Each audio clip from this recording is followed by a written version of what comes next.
Queridos, paz do Senhor Jesus, uma ótima tarde para todos. Vamos meditar mais um pouco na palavra do Senhor. E hoje aqui eu quero falar sobre lei e graça. Amém? Para que era lei? E para que era graça? Vamos tentar entender um pouco e que o Espírito Santo nos dê sabedoria e entendimento no nome de Jesus. Amém? Porque desde quando adolescente, eu lendo a palavra, e eu já, para a glória de Deus, em sua totalidade, da Bíblia, eu já li ela algumas vezes. Toda vez, e eu acredito que você também, né? Toda vez que a gente começamos a ler a palavra, em sequência de livros, e a gente chegamos, por exemplo, no final de Êxodo, em Levítico, ficamos meio pasmados, porque nós não somos acostumados de povos de Israel, que era povo de Deus, sendo ordenado por Deus para sacrificar, para matar, matar novilhos, pombinhos, cordeiros, etc. Animais para remissão de pecados do povo, ordenança de Deus. Nós, quando olhamos isso para os dias de hoje, por não ser ordenança de Deus, mas nós percebemos isso, um exemplo, na feitiçaria, macumbaria e etc, essas coisas que não procedem de Deus. Cabe ressaltar que tudo o que Deus quer fazer não é pecado, é ordenança e ponto final. O povo de Israel obedecia. Mas quando ele falou chega, e esse chega foi através da graça, nós vamos adentrar nisso daqui a pouco, Acabou, não tem mais, acabou. Então nós observamos que alguns conceitos dessa graça, dessa lei, eram inúmeras ordenanças terríveis, terríveis no sentido de penitência, que aqueles que não obedecessem leis, e os judeus seguem até hoje mais de 600 mandamentos. Se aqueles 10 mandamentos, por exemplo, não fossem cumpridos em Êxodo 20, todos seriam mortos na hora, E tem muito mais de onde vem aqueles mandamentos rígidos, e inúmeros deles a gente percebe perante a própria palavra do Senhor, escrita também em Levítico, que Deus permitiu que o povo fizesse aquelas coisas, até mesmo porque o povo a qual eles iam ainda ganhar o território deles, por exemplo, Canaã, eles praticavam oferendas, mas para deuses estranhos.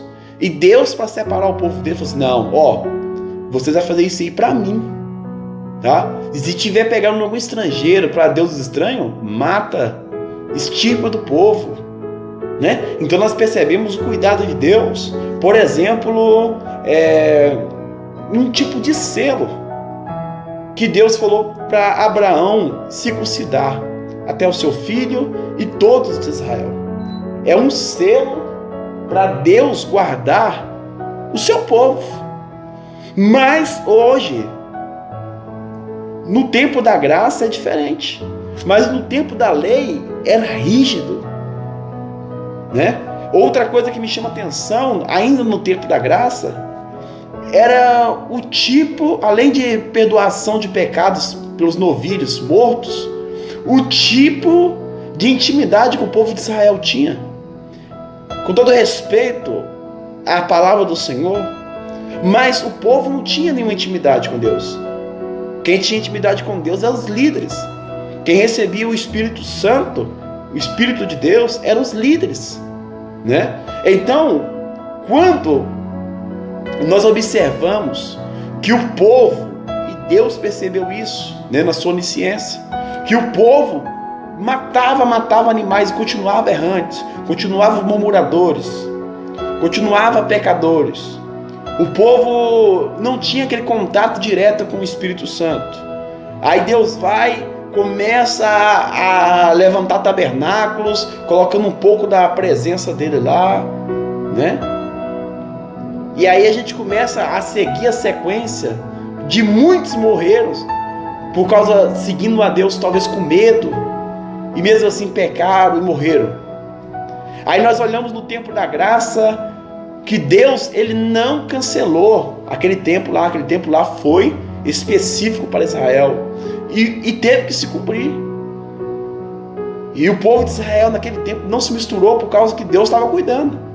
Mas no tempo da graça, no tempo do amor de seu Filho, a qual se dispôs da sua glória para salvar a humanidade, para nos redimir, para nos arrancar do pecado, glória a Deus, para nos fazer uma nova criatura pelo teu sangue, Ele nos dá várias bandejas com vários tipos de comidas gostosas, deleites espirituais. Dentre eles, Ele tira o jugo do nosso pescoço.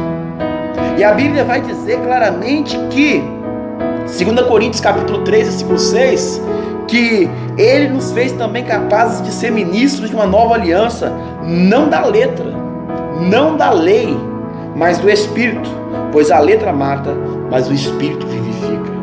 As pessoas hoje, pela graça do Senhor, elas têm liberdade em adorar o Senhor, servir o Senhor, pedir perdão pelos seus pecados, clamar a presença dEle, ser cheios do Espírito, poder entrar no santuário com livre acesso.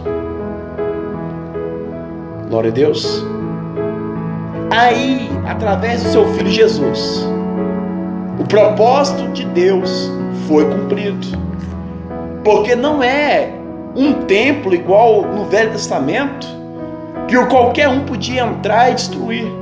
A Bíblia diz que nós somos templos e morada do Espírito Santo.